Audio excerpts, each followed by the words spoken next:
There's one American state that is probably the most important decider in the 2024 presidential election: Pennsylvania. Pennsylvania is the state that Harris and Trump cannot afford to lose. But why? Let's break it down. In the American political system, each of America's 50 states is assigned a certain number of electoral votes based on its population.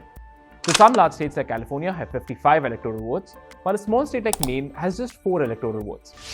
To win the presidential election, a candidate needs to win 270 of the total 538 electoral votes.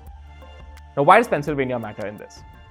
First off, Pennsylvania has 20 electoral votes. That's a lot, and in a close race, it could make all the difference. And right now, with Harris and Trump, we are in an extremely close race. What's more, Pennsylvania is one of the most competitive states in America. Historically, this state swings between the Democrats and the Republicans. So winning it gives a candidate serious momentum.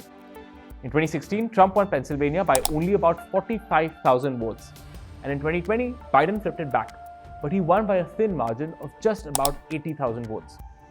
Since 2008, Pennsylvanians have voted for the winner every single time in a presidential election. So this state isn't just a battleground, it's what's known as a bellwether, which means that where Pennsylvania goes, so does the election and the rest of the nation. So what's on voters' minds in Pennsylvania? Well, the first thing is the economy, which tops the list of voter concerns. Many voters in Pennsylvania are worried about jobs and the cost of living. With a history in industries like steel, coal, and manufacturing, economic policies tend to matter a lot here, especially to blue-collar workers and older voters. The next big issue is abortion access, especially after the Supreme Court overturned the Roe v. Wade judgment, which ensured national protection for abortion rights. Now, Harris and the Democrats are campaigning hard on protecting abortion rights, which resonates with many women and independent voters. Pennsylvania cities like Philadelphia and Pittsburgh have many voters concerned with keeping abortion access available. Now, Pennsylvania is also interesting because the two candidates are competing for very, very different voter profiles. Kamala Harris, for example, is focused on keeping suburban support around Pittsburgh and Pennsylvania, areas that were key to Biden's 2020 win.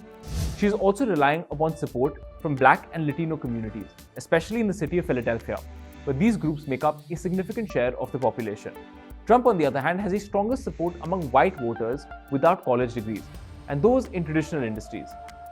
Now, his campaign is working hard to turn out irregular voters who lean Republican.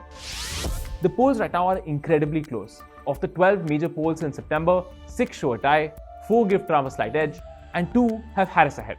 It is truly a toss-up, and both campaigns are putting everything they have into Pennsylvania. If Harris wins Pennsylvania, along with Michigan and Wisconsin, which are traditionally Democratic states, she would reach 270 electoral votes and she'd win the presidency. The same goes for Trump though. If he takes Pennsylvania, along with Georgia and North Carolina, which are traditionally Republican states, he'll lock up the election. That's why Pennsylvania is one of the biggest battlegrounds in the election this year. It's a curious mix of history, demographics, economics, and key political issues that make it a must-win for both candidates. Thank you for watching India Today Global.